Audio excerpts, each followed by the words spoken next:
Hey, this is Ciderhelm, and welcome to the Vainglory Hero Spotlight. Today we're going to look at Skarrf, an adorable dragon who seeks world domination. Skarrf blazes his way through the fold, incinerating everything in his path. As Vainglory's first mage, he specializes in powerful ranged abilities that can bring enemies down from a distance. When Skarrf's abilities strike his enemies, those enemies are also set on fire and take extra damage for a few seconds. This damage is based on an enemy's maximum health, meaning heroes who've built a lot of health items will take more damage than those who haven't. Skarrf's heroic perk, Fan the Flames, lets him renew these flames by landing basic attacks on his enemies. Not only that, but landing basic attacks on an enemy that's already on fire will make the flames grow hotter, increasing their damage. These flames reach maximum damage after just a few attacks, but continuing to land attacks or strike with new abilities will still refresh the duration. Skarrf's first ability, Spitfire, launches a fireball that damages the first enemy in its path. The overdrive on this ability significantly increases its damage and moderately decreases its cooldown. I recommend learning this ability at level 1, upgrading it first, and taking its overdrive. Skarrf's second ability, Goop, hurls a puddle of goop onto a nearby location. This puddle lasts for quite a while, slowing enemies who attempt to walk over it. Unlike his other abilities, this will not set enemies on fire for his Fan the Flames perk. However, if Skarrf strikes the goop with his other abilities, the goop will burst into flames, dealing significant damage and setting enemies on fire.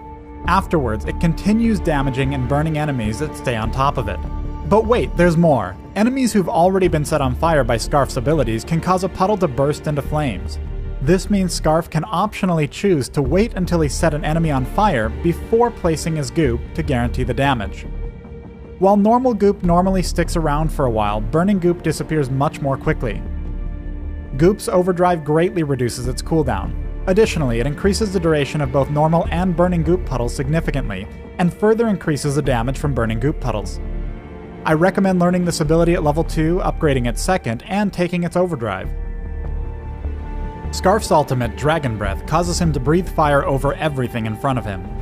When cast, Skarrf first stops and takes a deep breath. During this, enemies fleeing from Skarrf are slowed.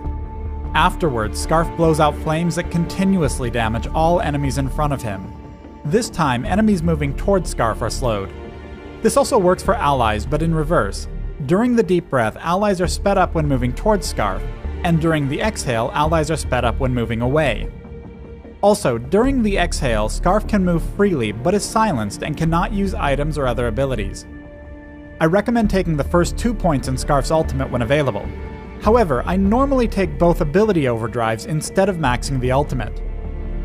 My recommended starting item for Skarrf is Frostburn. Skarrf is safest when keeping distance from his opponents, which Frostburn helps with. It can also help him land 1 or 2 more basic attacks to strengthen his flames when enemies are fleeing. After Frostburn, I recommend building towards Journey Boots. Again, this is helpful for keeping distance as well as pursuing fleeing targets. From here, I recommend an Eve of Harvest both for the additional energy regeneration and to help recover from harassment, and then branching out to other crystal items. Pursuing at least some cooldown acceleration is a good idea, as it will noticeably increase the number of fireballs you can throw out, and of course, it lets you deep breath more often. If your enemies are building a lot of shield or health, there's another optional build path. After your first 2 or 3 items, pick up a Broken Myth. After this, build at least 1 heavy defense item of your own.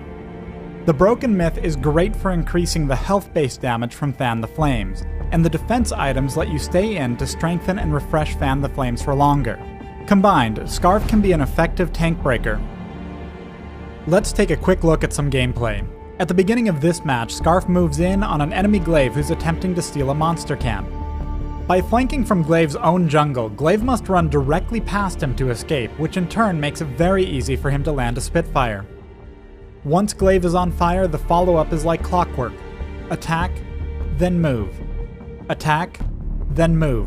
With an afterburn from his ally, the enemy Glaive pays the price for his jungle invasion. Less than a minute later, Skarrf moves in on the enemy Petal. Petal is normally difficult for Skarrf to deal with, as both her seeds and munions block Spitfire. However, flanking once again pays off, this time with a brutal combo. Pay special attention to the timing. First he uses Spitfire, and then he uses Goop. The Goop itself is placed so Petal must move fully across it to escape. Once again, attack, then move. Attack, then move. attack, then move. Though Petal is also doing this, Skarrf's flames are growing hotter with each attack, guaranteeing his victory.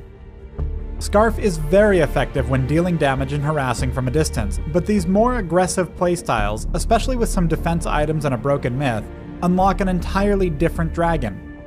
When he can take a bit more damage, he can put himself in much more dangerous places to get the most out of his ultimate. It also makes it easier to land point-blank fireballs on opponents like Petal, who could otherwise stay behind allies. And when Skarrf can relentlessly pursue his target, he can finish off even the toughest heroes. Thanks for watching the Skarrf Hero Spotlight. Download Vainglory free on the Apple App Store and join us in the Halcyon Fold.